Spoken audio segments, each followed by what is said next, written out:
We are recording this class today, and my name is Curry Sotner. It's so great to have you all in class today. It's a really fun topic. And what I love about this topic is we get to look at big ideas and big values in America that set up our Constitution and our government and the way we kind of think and believe our rights work in this society today. So we're going to dive into these big concepts, what they are. We're going to dive into where the ideas came from, how they affected us over time, and then even some modern conversations about how we see them play out today. And to do that, we are with our top scholar, Tom Donnelly. Tom, would you like to say hi to all the students? Absolutely. Hi, I'm Tom Donnelly. I am the Senior Fellow for Constitutional Studies at the National Constitution Center. So glad that you're here with us, and happy Wednesday. Happy Wednesday. Okay, Tom, so we have a lot to go over today, and we're going to have some fun with this. And guys, remember, every time any one of you want to put a question in the chat, clarification, or in the Q&A, please use those tools. We love questions. Just like Colin says, we love Q&A. We love the discussions because we want to have civil discourse around these big ideas. So Tom, big ideas for the day: natural rights, popular sovereignty, rule of law. And should we list them in 1, 2, 3, or how do they really all work together? That's a great question, Curry. So let's start by getting definitions on the table. And then from there, what I'd like to do is bring in a famous document to try to ground them in something that everyone's familiar with. So I'd like to do the definitions, then talk about the Declaration of Independence, and then go wherever the conversation leads us. Does that sound good? You know how I love primary sources, so woohoo to primary sources. Excellent. So let's go. Let's think about these three big ideas: natural rights, popular sovereignty, and the rule of law. Let's get a definition for each. Starting with natural rights. So natural rights are rights that are given by God or by nature. They don't come from any laws passed by the government. They're inherent to all individuals by birth. We get them because we're human beings. We get them because we are born. We get them equally. So whether you're rich or poor, powerful or weak, these rights are inherent in you as a human being. So it's the foundation of, in many ways, it's the foundation of everything we're going to talk about after that, are these natural rights. So that's natural rights, the first big idea. The second big idea is popular sovereignty. So what does this mean? Well, think back to the Constitution and its preamble. Think of we, the people, and this is the idea that the Constitution establishes a government that's driven by us, not a monarch, not some elite, but by us, the American people. And so the American people are at the root of all political power. So that's popular sovereignty. So let's do the last one, which is the rule of law. Now, I often say this is, for me, sometimes the hardest one to define, to really wrap my head around. But I think the most basic way to do it is this. The rule of law is the idea that we have a government of laws, not of man, not of arbitrary rule. And I mean, fundamentally, it's that old maxim that no one is above the law, not the president, not Congress, not the Supreme Court, not a Fortune 500 executive, not your teachers, not you, not me, not Curry. None of us is above the law. And so that's the rule of law. So those are the three big ideas: natural rights, popular sovereignty, the rule of law. Just a couple of other framing things to say before we dig into the content. One is that, as you'll see as we have this conversation, these ideas are interconnected. And so they really do form a seamless web that creates the foundation for American democracy. So if you're really thinking of, a lot of interconnections between these rights, you're absolutely right, and we'll try to bring those out. The other thing to note is, as we're going through each of these big ideas, you may think to yourself, these are really good ideas, but maybe America hasn't always lived up to them. Maybe they're promises that are unrealized over time.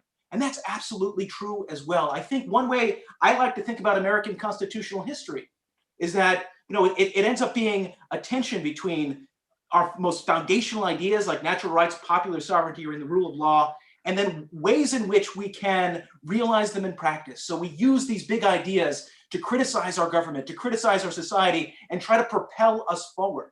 And so it's not just people in power saying this is the law or what have you. Sometimes it's people that don't have power, that can point to the Declaration of Independence, that can point to the Constitution, that can point to the Gettysburg Address and say, you government, you people in power, you aren't living up to the American promise, and you must. And many times this is how we progress as a constitutional system. So I'll leave it there, Curry, pause, and happy to move on from there.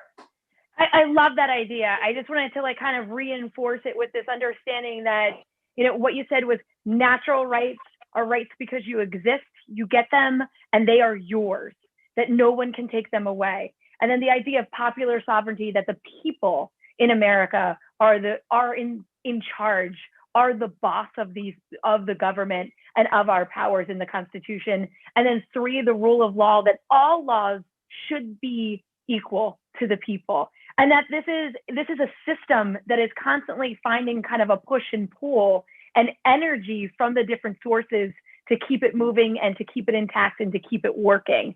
Now I'm seeing this brilliant, beautiful university solar system moving around and understanding how these pushes and pulls work between people and government, laws and rights. So love that concept as we move on. Where do these ideas start kind of generating in America and kind of diving into, especially like around natural rights? Was this always the way people believed about individuals, that all individuals had an innate right because they exist? It's a great question, Curry. And yeah, let's start with natural rights and maybe use natural rights to bring us into the Declaration of Independence. So natural rights. I mean, one thing to note, let's think about the Declaration. So the Declaration, it's authored by Thomas Jefferson. It's our duty, it's what we think is our duty to the world to explain why we no longer want to be part of the British Empire and why we want to form our government anew. Now, these end up being really famous words. These are words that, again, everyone from Frederick Douglass to Martin Luther King Jr. to the suffragists would draw on to try to get America to live up to its promise. But Thomas Jefferson, when he wrote them, he didn't claim to be original. He didn't claim that he was coming up with these ideas out of his own mind. Instead, what he was doing was he was drawing on different ideas that were out there, that were out in the world. And so he's actually just literally drawing on the American constitutional tradition as it's developing in these early times. And so he's looking even to his own state constitution, the Virginia Constitution and the Virginia Declaration of Rights, which state many of these fundamental principles and many of these natural rights. And so he's drawing from his colleagues like George Mason, fellow Virginian. That's one thing. That's a more specific thing to America. But more broadly, what he's drawing on is the Enlightenment tradition, and especially key figures like John Locke and his second treatise on government. And this idea that, so what are the political theorists, what are these Enlightenment thinkers doing? They're trying to think about how is it that we go from human beings that are free to form a government.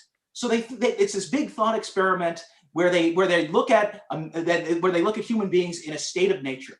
And what are we in a state of nature? We have many rights, we have a great deal of freedom, but at a certain point in time, we come together and decide to form a government. And so this does 2 big things. One thing is we're going to give up some of our rights in order to form this government.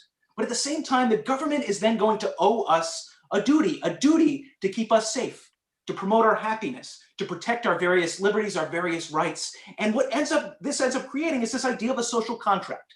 So this is the very famous idea in political theory of social contract theory. We think of it as fundamentally associated with John Locke, but this is very much what's in the air, and it's a background idea as Thomas Jefferson is authoring the Declaration of Independence. And I think we'll see, should we get into the Declaration? Because I think what you'll see is this connection between natural rights, popular sovereignty, and the rule of law, all in famous passages from the Declaration. Yes, let's go. Sorry, I was so excited. I was like, yeah. Oh, okay. No, that's good. That's great. Okay. So I love starting with the Declaration because, it's famous words. We hear them so often. I think our eyes, I know mine do, sometimes sort of glaze over and I nod along because of course I know all of these words. I'm not learning anything new. But I think I hope that we can look at these words anew right now and really with fresh eyes with these 3 big ideas in mind. So let's go to the really famous passage in the Declaration of Independence, and let's try to parse it and bring out these different foundational ideas of American democracy. So here we go. The most famous words in the Declaration. We hold these truths to be self-evident, that all men are created equal, that they are endowed by their Creator with certain unalienable rights, that among these are life, liberty, and the pursuit of happiness. So here, we all know these words, and what we're talking about here, it's natural rights. These are rights that we have as human beings. Because we are born, we have a right to life, to liberty, to the pursuit of happiness. And what else? We have this right equally. All of us have these rights equally. They are unalienable. They are rights that we cannot give up to government. They are unalienable. That's what that means. And so at the foundation here of American democracy, of the American Revolution, is this idea of natural rights. So that's the famous language. Now, how does it relate to popular sovereignty and the rule of law? We have to read the next two key phrases here. Let's begin. So here's the next phrase: that to secure these rights, governments are instituted among men, deriving their just powers from the consent of the governed. So here with this statement, we see popular sovereignty. Where is the root of government power? It's in we, the people. And what do we, the people, do here? We consent. We say, yes, we do want this. We do want a new government. And what does that create? Well, it creates this social contract between we, the people, and the government. And when the government picks up, when this contract is formed, the government says, we will indeed protect those natural rights that you see in that first sentence: life, liberty, and pursuit of happiness. We'll protect them equally. We'll promote your safety. We'll promote your happiness. And so it's creating this structure. You see the connection there between popular sovereignty and natural rights. And then we bring in this last passage, which I think is a really, sometimes it's overlooked, but I think in a way the most exciting one here, which is that whenever any form of government becomes destructive of these ends, it is the right of the people to alter or to abolish and to institute a new government, laying its foundation on such principles and organizing its powers in such form as them shall seem most likely to affect their safety and happiness. And here we see the combination between the rule of law, popular sovereignty, and natural rights. So what is the rule of law here? What we're talking about is this idea that government is bound by the agreement that it creates with the people. But at the same time, at the root of all political power is we, the people. It is popular sovereignty. We retain that power. So what does that mean? That means when the government violates our rights, when the government is not keeping us safe, when the government is not promoting our happiness, when they violate the social contract, we can throw that government away. We can revolt. We can rebel. We can start a new government. And so here, to bring it back to natural rights, what it gets back to is, what is the most foundational natural right of all? It's the right of revolution. It's the right, when the government violates the social contract, to alter or abolish that government. Even better, it's not even a right, it's a duty. It's a duty on we, the people, to alter or abolish a government that is violating our fundamental rights, that's violating the social contract, and form a new government that we think will protect our rights. It will promote our safety and happiness, as the Declaration of Independence says. And the Declaration is all about justifying why it is the British Empire has to go and a new government must be formed. So, and I love that idea that, that the idea that natural rights and the right to revolt is like the escape clause, but it is moving you towards a new government, a new rule of law, but the power is always seated in the people and like sanctioned in the people. And Chloe shared, I love this line. I like the way the principles of natural rights, popular sovereignty, and rule of law are so intertwined. And it's as if one cannot maintain without the others. That there are. I know. I was like, love that, Chloe. That's terrific. It is. It's like a triangle that if one pulls away, it will collapse. I hate to use the three-legged stool when I know teachers are on this because they hear that way too many times, or the three-legged stool. So awesome. Talking about revolution and big rules, is it revolt in terms of guns or revolt in terms of vote? That was Karen. Thank you, Karen, for bringing that up. I love that. That is such a good point. We were talking about that in the last class. Jefferson definitely goes a little like mic drop boom with like revolution, which, don't get me wrong, this was a part about Jefferson I do like. We're going to blow this up if it's not working. But that is the point, that there's lots of ways to fix, to amend, to change laws, to revolt by changing who is your leadership. So you're right, that can be in the House, it can be in the Congress, what we talked about last week, but all those different ways. Tom's going to go through that as he goes through rule of law and that shifting mechanism. It's not just about that, final break glass in case of emergency revolution.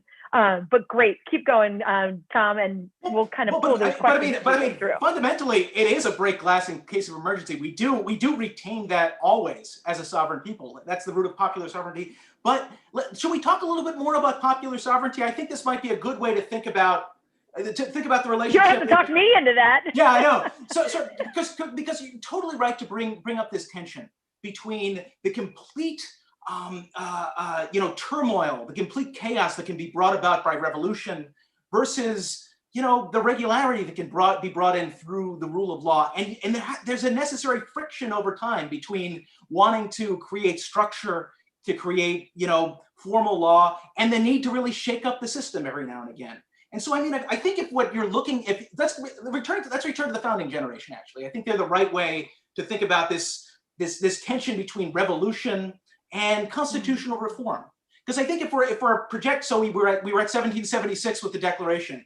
If we fast forward to the Constitutional Convention and the ratification of the Constitution, I think what you're seeing there is a founding generation who, again, were born of revolution, trying to figure out how do we bring out sort of the best features of that tradition of popular sovereignty and revolution, and to a certain extent, harness it. So you want to create a system where there's some structure, a system that is rooted in the American people and their power and popular sovereignty, but is also adaptable over time, that we can really change. Because remember, for the founders, one thing to remember is we are from a revolutionary tradition, so we were born of revolution. The other, though, is that the founding generation was a generation that were very much people of the Enlightenment. And so with this came both curiosity and intellectual humility. The idea that they don't have a monopoly on constitutional wisdom, that we're going to learn more things over time, and that we want over time to bring in the insights. We want to bring in the knowledge that we receive through experience to improve our government. And that could be everything from the mechanics of government, so the powers of the presidency, Congress, et cetera, and a system of separation of powers and the federalism and all that. It can also be insights about constitutional morality. And so who really counts as we the people? What is the meaning of equality? How do we realize the Declaration over time?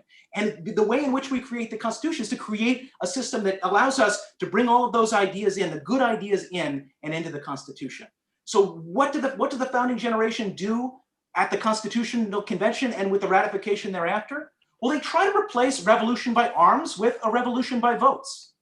And so they, as we're getting to the Constitutional Convention, remember, we had the Articles of Confederation already. We had a structure of national government, but one that people didn't like. They thought it was too weak. People didn't agree on what to do about it. Some people wanted to reform it. Some people wanted to toss it out. But everyone knew we've learned a lot between the revolution and the Constitutional Convention. We need to change things. And so what did the founding generation do? What did the conventions to the Constitutional Convention do? What did the delegates of the convention do? Well, they end up tossing aside the Articles of Confederation and say, we're going to create a new government. Now, remember, they were sent to Philadelphia to reform the Articles, and they're completely going beyond their mandate from their states as to what they're allowed to do. How does James Madison justify this? How do they justify throwing away the Articles of Confederation? Well, they say, we're going to root this new system in popular sovereignty. So what we're going to do at the Constitutional Convention, we're going to write a new system down. We're going to debate it. We're going to debate it in secrecy even. We're going to debate it. We're going to throw all the different ideas on the table. And we're going to put up a concrete framework of government. And there's going to be famous people there. There's going to be George Washington. There's going to be Benjamin Franklin. Hey, me, James Madison, I'm going to become famous too. There's Alexander Hamilton. So there's these great figures, these great names at the convention. But what does Madison say? Madison says, this draft means nothing. It means nothing. It might as well be on my desk in my bedroom. The only way anyone's going to breathe it life is by us sending it to the American people and for the American people to approve it. And so this is where the system of the ratification of the Constitution connects with this idea of popular sovereignty. We're going to have the states send representatives to the Constitutional Convention. They're going to write out a new constitution, and that constitution is going to be sent back to the states, to the American people, and they're going to have to vote yay or nay, yes or no. We still want the Articles, or we want this new constitution, or hey, maybe we'll listen to Edmund Randolph and we'll have another constitutional convention. You want to see James Madison's head explode? That's how you get James Madison's head to explode. But in the end, it's the American people's choice. And so at this moment, rooting the moment of American creation, the Constitution we still have today, rooted in popular sovereignty. The last thing I'll say, Kari, before we transition, is the other thing to keep in mind is sort of what I gestured to at the beginning, which is within the system itself, the founding generation had the humility to put in an amendment process. And so they thought that we were going to learn things over time. They put an amendment process in place that was hard to satisfy. You need 2/3 of each House of Congress, 3/4 of the states to ratify a new amendment, but that we would be able to improve the Constitution over time. They themselves used it with the Bill of Rights. That's how we got our government on a strong foundation where we could bring the anti-federalists and the people who opposed the Constitution, along with people who supported it, could unify around this new Constitution and the Bill of Rights. Article 5 did that. It's what we did after the Civil War with the Reconstruction Amendments, the 13th, 14th, and 15th, where we created America's second founding. We abolished slavery, wrote freedom and equality into the Constitution, promised the right to vote to African-American men, and on, and project forward to the 19th Amendment and the women's vote, and on and on. But the idea was popular sovereignty goes on. It's not dead at the founding moment. Popular sovereignty is alive, and we're going to be able to adjust the system over time. Doesn't need a revolution necessarily. It could be a constitutional amendment. It could even be a new law passed by Congress and signed by the president. We're going to have a system that can change over time. And the idea that you could vote new people in the House of Representatives every 2 years, like that in its way could be a full changeover, or could be a change of what your revolution happens in your local area, in your state level, in your national level, or then a full blow up the Constitution revolution. There's all these levels. Or fight a civil war. Or fight a civil war. Exactly, civil war. And so when the chat's going on about what is a revolution, and that's what I always think of about, when you want to talk about a revolution, in a way, the biggest one we had since the Revolution of 1776 is the Civil War. We have this revolution in the Civil War between each other, and then you get 3 major amendments that come out, the 13th, the 14th, the 15th, and it changes the structure and power of Congress amongst the other branches. So that's huge, that's massive. And yes, Chloe and Colin, I totally agree with you. Revolution can be considered a relative term. And when I think revolution, I think blowing up the entire old government and starting back anew.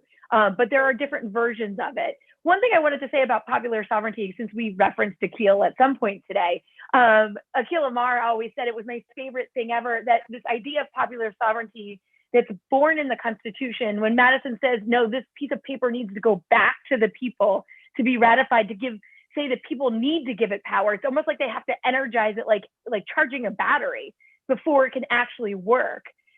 This idea that what happened, this experiment of ratification in the United States, is like a rock being dropped in a calm lake, and it ripples across the world. That you see democracy being seen for the first time in this extensive level.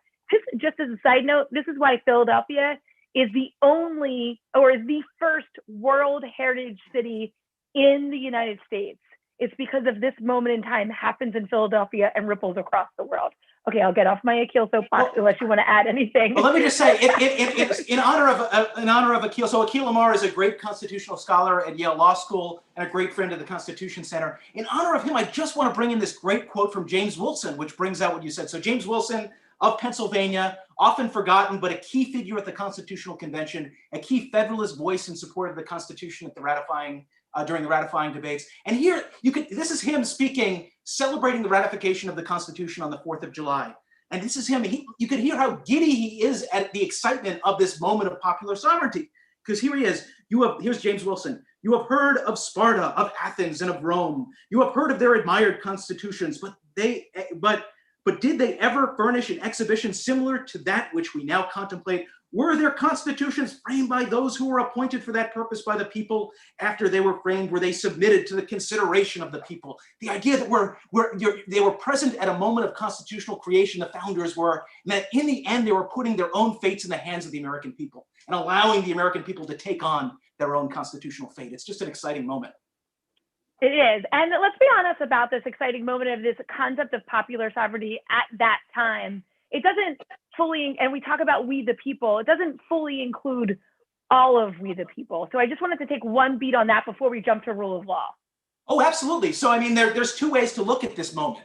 On the one hand, for the state ratifying conventions, states did lower their voting requirements in various ways. So it was for its day a very democratic process that allowed more unproperty people to vote, allowed African Americans in some states to vote for the delegates to conventions. But in the end, we are still talking from our modern day at a really reduced form of democracy.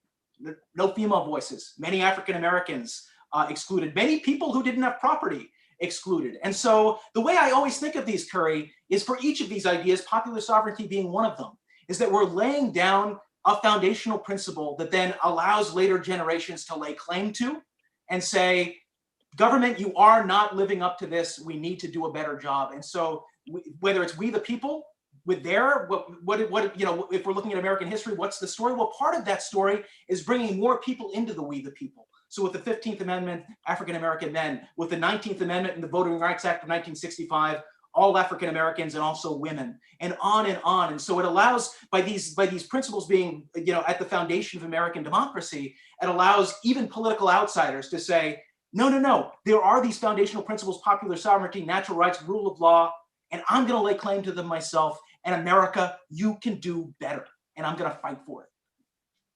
Awesome. So now one of our kind of harder areas to wrap our heads around is the rule of law. So let's bring it home in 5 minutes with the rule of law, or close to 5 minutes. We're like kind of 5 minutes. Yeah, sure. So the rule of law, I think the last sentence there is maybe the best way to think of it, which is this principle that no one is above the law. And so, if we're thinking about, so what really is the rule of law? What are rule of law values?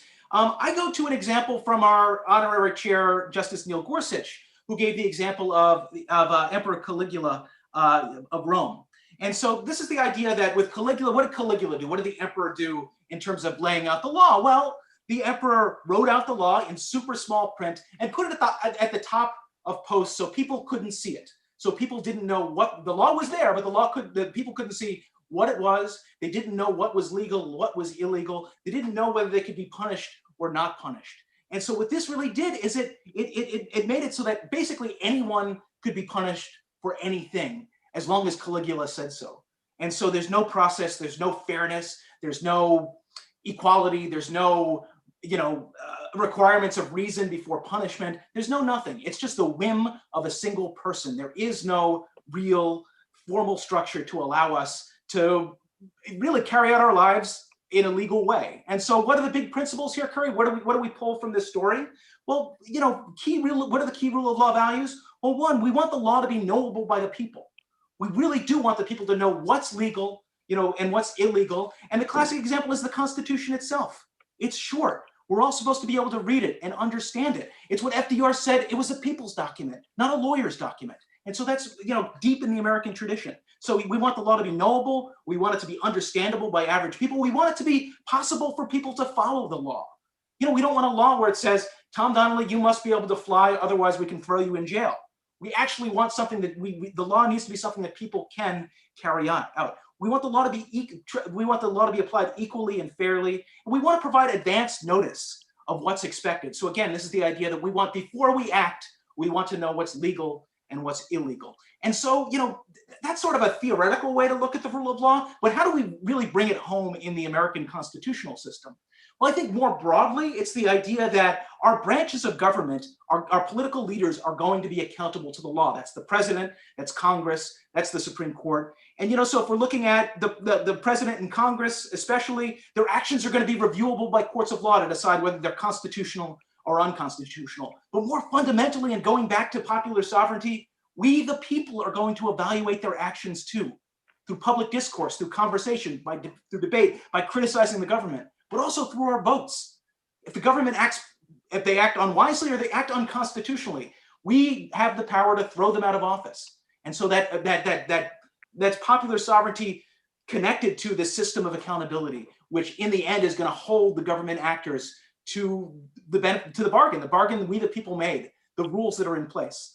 And if we extend that out further, Curry, to just a few examples in the Constitution itself, we do actually write this idea into different parts of the Constitution. So in Article 2, we see oaths of office. The president has to take an oath of office. You have to defend and protect the Constitution of the United States. It's right there in the Constitution. You have to take care that the laws are faithfully executed. That's a requirement for the president in the Constitution. The president, therefore, being bound by the rule of law. But in Article 6, we also see that members of Congress, judges, other officials, they also have to take an oath to the Constitution. And so very basically, it's that these people who are there to serve us have to say that they will stick by the bargain that we made when we put the Constitution in place. They will remain faithful to the Constitution. But we also see in the Constitution, Article 6, the Supremacy Clause. This is what sets out that the national law is the supreme law of the land. So no person is above the law, not the president, not Congress, not the states, no one. No one is above the law. The national law is supreme. And getting back to popular sovereignty, that law in the end is rooted in we the people. We are the ones who ultimately make it. And so everyone is responsible to it. And finally, those last two examples you have there, Curry, really go to this idea of equality and fairness being written into the Constitution and being so important to the rule of law. Article 1, sections 9 and 10 have really fancy words there, ex post facto laws and bills of attainder, but they're very simple ideas. What's a bill of attainder? Well, a bill of attainder is a law that says Tom Donnelly is illegal. Just me being here, my very state of being, I didn't do anything wrong. I don't know what I did wrong. I get no trial, but I'm thrown in jail. And so we say the national government, the states, you can't pass these sorts of laws. Now, we may think these are ridiculous, but these laws are really, really helpful for a government if all they want to do is throw a rabble-rouser in jail. If you say something bad about the government, well, Parliament could pass a law making you illegal and just throw you in jail without trial. So they're really important. Ex post facto laws, that just means when the government makes something illegal that wasn't illegal before. It's changing the rules in the middle of the game. So I do something, at the time I do it, it's legal, and then the government punishes me anyway.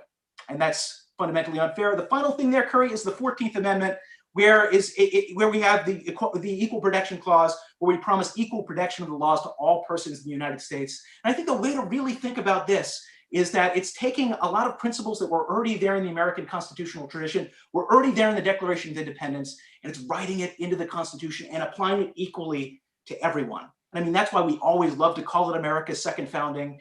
It's not as though we solved all problems at the end of the Civil War. Of course not. We still fight to live up to the promise of equality written into the 14th Amendment, but it was there in the Declaration. It's now there in the Constitution. It was there in the Gettysburg Address. And we continue to try to live up to it. So I'll pause there, Curry. Can you hear me okay? Because I froze a little. Yes. Okay, good. Okay, as long as you can hear me. So 2 questions that came in. One is, if no man is above the law, then why might it be possible for the president to pardon himself?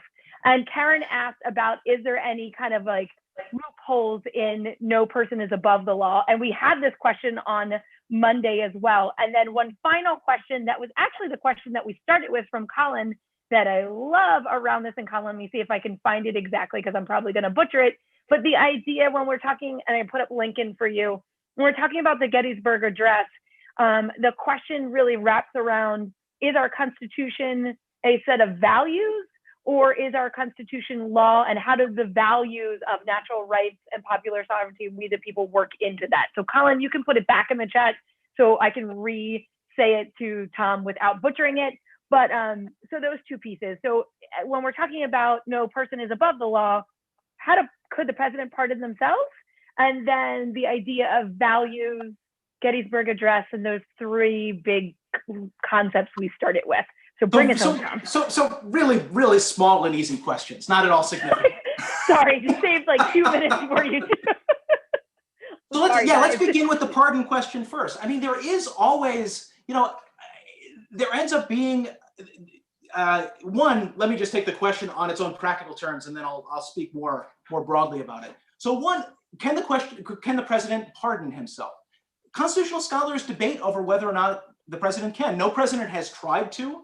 So I recall President Nixon did ask his government lawyers whether or not that was possible shortly before he resigned, and they said no, because it violates the principle that someone can't be a judge in their own case. So that goes back to this general idea of no one is above the law. They think that there was this sort of structural principle that was implicit, but it's certainly not written into the Constitution. So, the people who say the president can pardon himself just say that the pardon power written in Article 2 is really broad. There's no clear exceptions. And so it may sound ridiculous, but the president can pardon himself. The flip side, the other side is, one, that structural principle I said, maybe it really is the case that it violates some deep constitutional principle that's implicit in the Constitution of no person being above the law. That's a deep structural principle. In terms of a textual argument, the textual argument scholars make is that the pardon clause uses the word grant. And so grant, if you go back to its semantic meaning at the founding, is it means that you're giving something to someone else. And so that's the textual argument for there being no power for the president to pardon. But honestly, no precedent's done it. It's never been before the Supreme Court, and scholars debate whether or not it's consistent with the Constitution. But yeah, if a president could pardon themselves, that would be very much in tension with someone, with this principle of whether or not anyone in the country is above the law. The last thing to remember, though, is the president can only pardon for violations of national law. So a president could still be violating state law, even if, and the president cannot pardon himself for violations of state law. So there is still accountability in the states, even if the president could pardon us in national laws. Okay, so now to our second and final question, and let's see, it's in here. So do you believe the Constitution is based on moral principles and virtue, or is it not? If it was, do you believe those moral values were reflected in the original Constitution, including the Bill of Rights? So it was this idea that we were talking about on Monday, and then that we talked about when we think of like these big ideas, these big values of natural rights, of popular sovereignty, the people are in charge, and then there's rule of law. So we have these theories and ideas that we are based off of, that you can say are values that we believe in. And that's why people kind of instantly revolt at the idea of somebody pardoning themselves, because that feels like it's not fair. And then we fall back on that. But when we look at the Constitution, as Colin pointed out on Monday, it's a legal document. And Jeff pointed out, like, no, Madison didn't trust people to follow values. And so they made a legal document to say that this is a way that you must, by checks and balances, you must follow the rules. So bam, land us with that one, Tom. Oh, very simple one. Okay, but no, I think it's such a fundamental question. And I think the answer is that the Constitution is both of those things. And let me quickly say why I think that's true. So one, it is absolutely true that one value that the Constitution has is what we would call it settles certain things. And so it really does set up Congress with two houses, presidency, a certain set of powers, certain rules of the road that are clear that we know that we have to follow. And that makes it so that over time, we don't have to really debate these things. No one's going to be able to succeed, or not very often, in amending the Constitution to get at the rules of the road, this framework. And so it does serve that purpose. It sets a framework for us to do politics, to do constitutional politics, to do all the things that are required to run a nation. So it does have that formal quality. But I think that it would be a mistake to separate even that formal quality, that structure, from the principles and the vision that the founding generation, just going the structure the founding generation had in mind. Because they saw a deep connection between the structure that they were putting in place and their theory of, this would be Madison more than anybody, but sort of their theory of human behavior. And so this is like two separate things. One is that, a fear that human beings are fallible, that they can be selfish, that they can abuse power. And so with that, we get the separation of powers and checks and balances. But there was also a belief that people can be virtuous, that we really can expect to be able to select leaders with virtue. And so we have these checks and balances, separation of powers, all those federalism, all these sorts of things to divide power and avoid abuse. But also by creating a national government that was across the entire nation, that would select the theory was that the American people would select the best and the brightest to be part of that national government, that these representatives would be the ones who would be most likely to exercise civic republican virtue, that they would take advantage of separation of powers and checks and balances, and the fact that our politics would be slowed down to talk, to deliberate, to debate, to reach some sort of consensus about the common good, and to act well. And so there is sort of like, on the one hand, checks, because we don't trust people, but on the other hand, the hope that by designing the system well, we can harness the virtues that people have. And so that's the original Constitution. Just one brief word about the amendments, because I think that's where, in the amendments, you see the same thing. You see some structural changes. So a president can only run for re-election once. That would be a structural change, the 22nd Amendment. But we also see, over time, our desire to write certain important values and principles into the Constitution. Some of our natural rights we see in the Bill of Rights. A second American founding, where we set new constitutional foundations after the Civil War. We do that with the 13th, 14th, and 15th. Over a series of amendments, we show how much we value voting by bringing more people into the we the people that decide who is going to run our government, and over time, and how we're going to translate the American people's views into action over time. And so I think the Constitution ends up being both of those things. And that's why it's a glorious thing to debate, because it could be mechanical and lawyerly and formal and procedural, which the political scientist and lawyer in me love, but it could also be all about our deepest values, which the part of me that loves political theory can also get around. I love that answer. It's a two-sided coin, and it's both. So as always, the constitutional question is answered kind of both. It's both my strength and my weakness, Curry. That's what I always see. But I do. I see the gray and the important connection. Yeah, and I especially see that with the Bill of Rights, where the structural constitution can feel so legal and so worried about the behaviors of the people, and then the Bill of Rights there to just embrace all of the individuals collectively. So I love that kind of idea that it was playing off of the best and also safeguarding for the worst.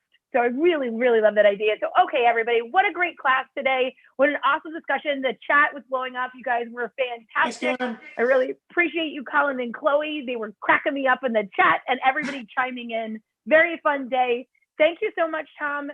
We're going to wrap up class now, and we're only 10 minutes late. So thank you all. All right. Thank you, everyone. Those are great questions, great ideas. Yes, awesome. Very fun class. Love the values ideas. Bye, everyone. Thanks, Chloe.